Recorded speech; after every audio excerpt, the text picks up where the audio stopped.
So ఇప్పుడు నాగ చైతన్య శోభిత మ్యారేజ్కి సంబంధించి కూడా ఎన్ని స్పెక్యులేషన్స్, అంటే వీళ్ళిద్దరి వల్లే సమంత కూడా విడాకులు తీసుకుని పోయింది, తను దూరం అవడానికి కూడా శోభితనే కారణం, ముందు నుంచి కూడా వీళ్ళకి రిలేషన్స్ ఉన్నాయి అనేది. సో రెండు రకాల వాదనలు, ఒకవైపు నాగ చైతన్య గురించి మాట్లాడే వాళ్ళు సపోర్ట్ చేస్తూ, సమంత గురించి మాట్లాడే వాళ్ళు సపోర్ట్ చేస్తూ, ఇదంతా ఓన్లీ వాళ్ళ ఫ్రీడమ్. సో ఇప్పుడు వీళ్ళందరూ కూడా they doing it for entertainment. ఆ ఇష్యూ అనేది కేవలం ముగ్గురికి సంబంధించింది, Chaitanya, Samantha and of course Sobhita garu. You know బయట వాళ్ళు మాట్లాడితే అందరూ మాట్లాడతారు. పొద్దున్న లేస్తే మనం మాట్లాడకుండా ఏంటి చేసేది?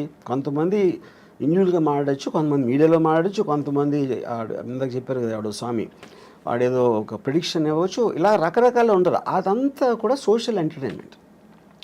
డైరెక్ట్లీ ఎఫెక్ట్ అయ్యే పీపుల్ ఆ ముగ్గురి. ఆ ముగ్గురు ఏమనుకుంటున్నారు మనకు తెలియనప్పుడు దాని మీద మీరు ఎంటర్టైన్మెంట్ కోసం చేయండి, మనకు సంబంధం లేదు. సో ఇప్పుడు నాగార్జున గారు మీకు చాలా క్లోజ్, పెళ్ళికి పిలిచారనుకోండి, వెళ్తారా? నో, నాగార్జున కూడా పిలవడు ఎప్పుడు. రారు అని అర్థమైంది ముందు నుంచి. నాకు పెళ్ళిళ్ళకి వెళ్ళటం one of the biggest issues ఏంటంటే అందరు నవ్వుతా మాట ఏం చేస్తున్నారు ఈ మధ్యన. నాకు అలాంటి కైండ్ ఆఫ్ ఫార్మల్ కాన్వర్జేషన్స్ అంటే నాకు చాలా చిరాకు పడుతుంది. అందుకని అలాంటి ఈవెంట్స్కి వెళ్ళను నేను ఎప్పుడు. నేను పెళ్ళిళ్ళకి, అదే చావులు కూడా వెళ్ళను. సేమ్ పెళ్ళిళ్ళకి చావులకి రెండు ఒకటే నా దృష్టిలో. చావుల్లో కూడా అందరూ మాడిమోహం పెట్టుకుని ఎలా పోయారు ఏంటో అసలు ఇప్పుడు అనుకోలేదండి, ఈ డైలాగులు అన్నీ అనాలి. సేమ్ స్టాండర్డ్ డైలాగ్స్ ఉంటాయి. అందుకని ఈ రెండు పెళ్ళిళ్ళకి చావులకి ఎప్పుడు వెళ్ళాం. స్ట్రాంగ్ స్టేట్మెంట్ కదా. సాంగ్ అంటే నాది, నా ఫీలింగ్ అది. రెండు ఒకటే. చావు అంటే మీరు వేరే లోకం వెళ్ళిపోతున్నారు అనుకున్నాం, పెళ్ళి కూడా మీరు వేరే లోకంలోకి వెళ్ళిపోతున్నారు. సో పెళ్ళి చావు రెండు ఒకటే అనడం అనేది అంత ఈజీ కాదు కదా. ఈజీగా కష్టం కాదు కదా, అది నేను అనుకునే ట్రూత్. అది పెళ్ళి అనేది మీ ఫ్రీడమ్ కోల్పోయి ఒక జైలుకి వెళ్తున్నారు. ఇక్కడ కూడా మీ లైఫ్ బతికే ఫ్రీడమ్ కోల్పోయి చచ్చారు. ఆ రెండింటికి సిమిలారిటీ ఉంది అనేది నా బిలీఫ్. అది. సో ఇలా మాట్లాడడం బ్యాడ్ కావచ్చు, కాకుంటే రాము గారితో మాట్లాడవచ్చు. వాట్ ఇఫ్ ఎండ్ స్టేజ్ రాము గారు ఎలా ఉండాలనుకుంటున్నారు, ఏం జరగాలి, ఎలా ఉంటే బాగుంటుందని? ఎండ్ స్టేజ్ ఇప్పుడు నేను నా పనులు చేసుకునే, అంటే నేను ఎవరి మీద డిపెండ్ అవ్వకుండా నేను చేయగలిగే, నేను చేసుకోలేని రోజు వచ్చినప్పుడు, డెత్ అనేది వస్తుంది. డెత్ నేను ఏం చేయలేను, బతికుడిని కూడా ఏం చేయను అనే రోజు వస్తే నేను చచ్చిపోతాను. ఎందుకంటే I want to see what happens in the next after the death. ఎలా? I have my ways. మీరే చచ్చిపోతాను అంటే I will see the most least painful death ఏంటనేది అది రీసెర్చ్ చేసి నాకు ఆల్రెడీ ఉన్నాయి నా దగ్గర ఐడియాస్. అంతే. ఎందుకంటే యూ డోంట్ నీడ్ లివింగ్ అనే పర్పస్ లేదు. If you are not able to do what you want to do, అప్పుడు బతకలేదు ఎందుకు అసలు? ఊరికే చెట్టులాగా హాస్పిటల్ బెడ్ మీద ఉంటాం, అదే కదా point. You know, so if you are not enjoying your life, you have no reason to live. ఇది ఇంకొక ఎక్స్ట్రీమ్ కదా, చాలా ఈజీగా పోవచ్చు, లేకుంటే ఇలాంటి పెయిన్ఫుల్ అనేది లేకుండా. ఎక్స్ట్రీమ్ అనేది ఏమి ఉండదు, ఎవరి థాట్ అలా ఉంటుంది. మీకు ఎక్స్ట్రీమ్ అయింది అనేది నాకు చాలా న్యాచురల్ అనుకోవచ్చు. Extreme is by definition is one persons perspective another person, అంతే కదా. ఎక్స్ట్రీమ్ అంటే ఇప్పుడు మీ దానికి ఉన్న దానికన్నా ఇంకా ఎక్కువ డీపర్ ఇంటెన్సిటీతో నమ్ముతూ ఉంటే అది ఎక్స్ట్రీమ్ అవుతుంది. ఇప్పుడు టెర్రరిస్ట్ ఉన్నాడు, ఎక్స్ట్రీమ్ అని ఎందుకు అంటాం ఎక్స్ట్రీమిస్ట్ అని? వాడి కోపాన్ని అంత రోజు పడుతున్నాడు, చంపేస్తున్నాడు, బాంబులు పెడుతున్నాడు. అది మీరు చేయరు. మీరైతే మా అయితే తిడతారు, మా అయితే కొడతారు, లేకపోతే మా అయితే అరుస్తారు. వాడు దానికి వెళ్తున్నాడు. ఇలాంటితో వర్కౌట్ అవ్వని వాడు నమ్ముతున్నాడు. కానీ ఎక్స్ట్రీమిస్ట్ ఎవడు? వాడు ఎక్స్ట్రీమిస్ట్ అనుకోడు కదా, వాడు నమ్ముతూనే చేస్తున్నాడు అది. సో పెయిన్లెస్గా ఉండాలి, ఈజీగా స్మూత్గా ఉండాలి అంటే రీసెర్చ్ చేస్తున్నారు. అందులో సూసైడ్ కూడా ఉందా? సూసైడ్ అని కావాలి కదా, లేకపోతే మీరు ఇన్ఫ్లిక్టింగ్ ఆఫ్ పెయిన్లెస్ అనేది మీరు అనుకునే పర్పస్కి ఎంత సింప్లిస్టిక్గా ఎంత స్మూత్గా జరగాలని చూస్తారు. అది బిజినెస్ అవ్వచ్చు, లేకపోతే any decision you are making, you want to make the effort lesser to get the maximum result. అప్పుడు డెత్ అనేది మీకు రిజల్ట్ కావాలి అనుకున్నప్పుడు డెత్లో ఒక పెయిన్ ఆస్పెక్ట్ అనేది ఎంతో కొంత ఉంటుంది. మేబీ ఆ ఎంతో కొంత దాన్ని రెడ్యూస్ చేయడానికి you will use your knowledge and your thinking. Yeah. So ఎప్పుడు నేను ఆ లాస్ట్ స్టెప్ తీసుకోవాలి అనేది ఏ స్టేజ్లో నేను డెసిషన్ చెప్పాను కదా, when I can do, when I have to depend on somebody else, that is the last stage for me. Yeah. It is not about the age.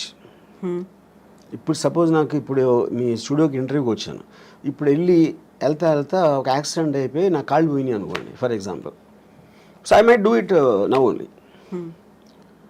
లేదా నాకు 80 years 90 years వచ్చినా కూడా నేను ఇంకా చేయగలుగుతున్నాను అంటే I might not do it. So the point is not about the age, it's about your ఫెయిలబిలిటీ.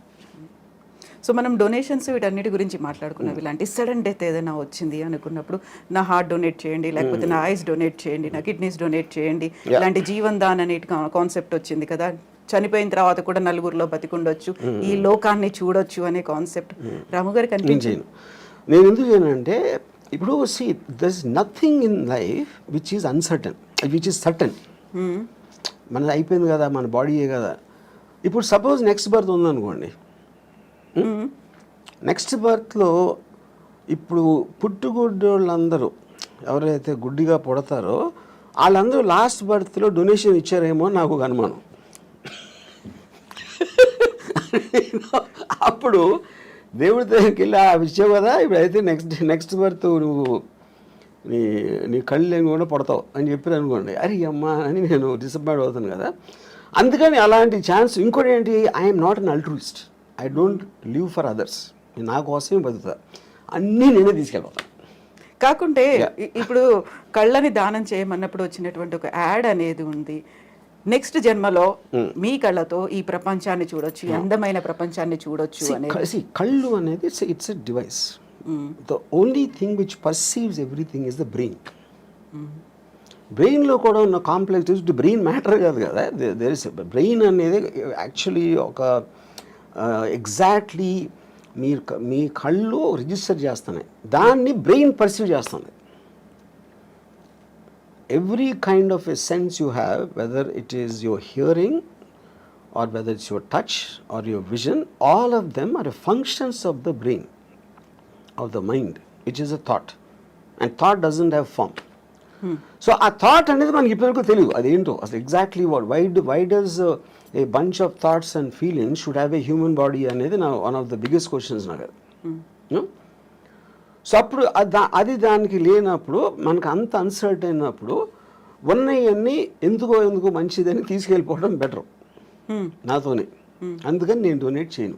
Then what about డబ్బు? ఇప్పటిదాకా సంపాదించిన డబ్బుని ఏం చేస్తారు మరి? అది మీతో రాదు. No of course whatever might not have any value. నేను కూడా తీసుకెళ్ళాను కదా. అవును, తీసుకెళ్ళలేరు. నా బాడీ అంటే నేనేంటి మా అయితే నేను ఒక బిల్లో రాసి ఇక్కడ డొనేట్ చేయండి అని అలాంటివి చెప్పొచ్చు. అదే నేను డబ్బు కూడా చేయొచ్చు. అది చేయకపోయినప్పుడు they will send me as it is.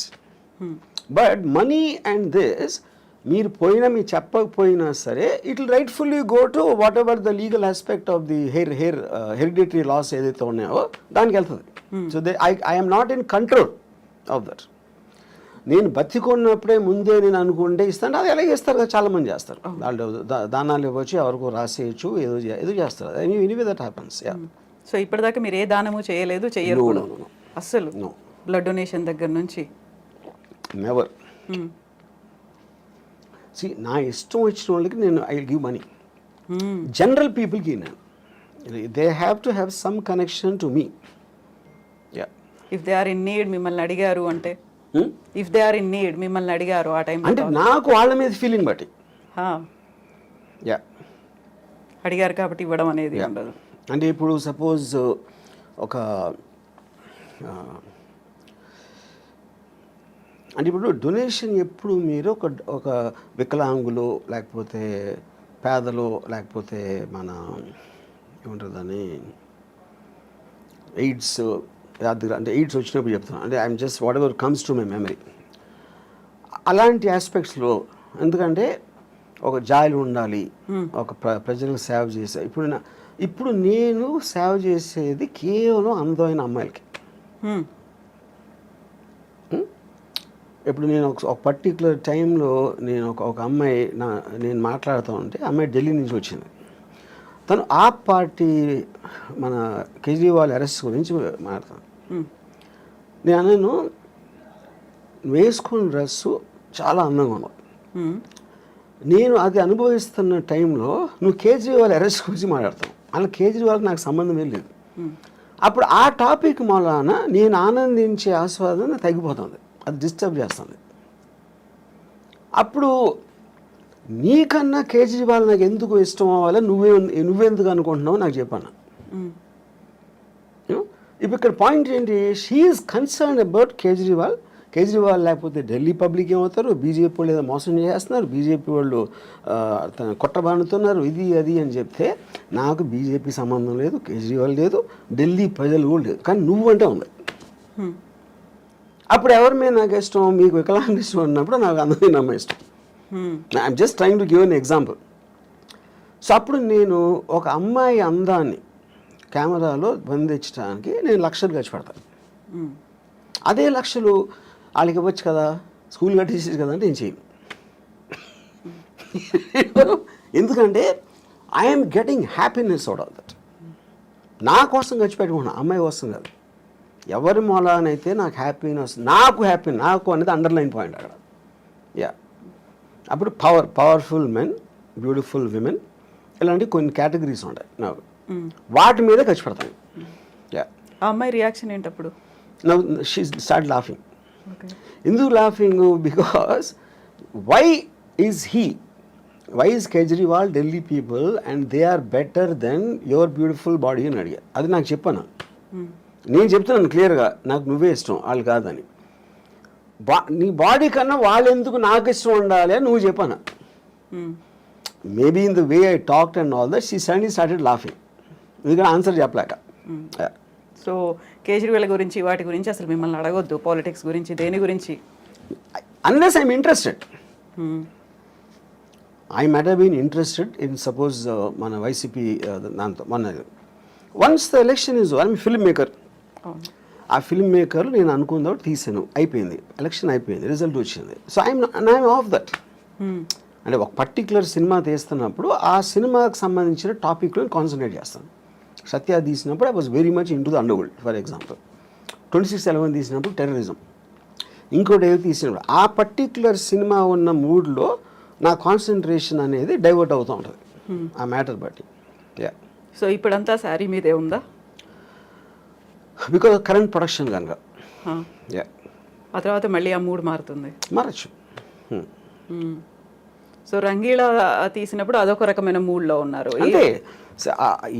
అంటే మన మైండ్ స్టేట్ ఆ వర్క్లో ఉంది కాబట్టి దానికి రిలేటెడ్ సబ్జెక్ట్స్ మీద ఆటోమేటిక్గా మీకు అటెన్షన్ ఎక్కువ ఉంటుంది. సో ఈ సినిమాలు తీసిన ప్రతి దాంట్లో కూడా అమ్మాయే కనిపిస్తుంది, అమ్మాయి డ్రెస్సింగ్ కనిపిస్తుంది, అమ్మాయిలో ఉన్నటువంటి ఆ బ్యూటీ అనేది కనిపిస్తుంది. ఇంకా ఇంతకు మించి బియాండ్ ఇంకా మీరు ఆలోచిస్తారని మేము ఎక్స్పెక్ట్ చేయొద్దు, అంతే కదా అని ఇందాక చెప్పాను కదా నేను. అంతే, my primary thing are powerful men and sexy women, beautiful sexy women. You know, దానికి రిలేటెడ్ మ్యూజిక్ ఉండొచ్చు, దానికి రిలేటెడ్ ఇంకా ఏదో ఒక కాంటెక్స్ట్ ఆఫ్ సమ్ షూటింగ్ ఒక సీన్ అలాగే, but all of them are again coming back to the same thing.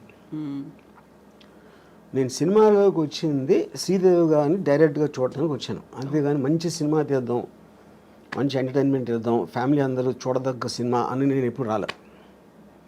అలాంటి సినిమాలు ఏదో వచ్చి ఉంటే అది బై ప్రోడక్ట్గా వచ్చినాయి, కానీ అది నా మెయిన్ ఇష్యూ కాదు. ఫోకస్ కూడా పెట్టలేదు. నా యాక్చువల్ ఫస్ట్ ఇంటర్వ్యూలోనే నేను చెప్పాను, నాకు సినిమాల్లో నేను వచ్చింది Amitabh Bachchan's gun and Zeenat Aman's thighs అని చెప్పాను. నన్ను ఫస్ట్ సినిమాకి అట్రాక్ట్ చేసింది ఈ రెండు. యా.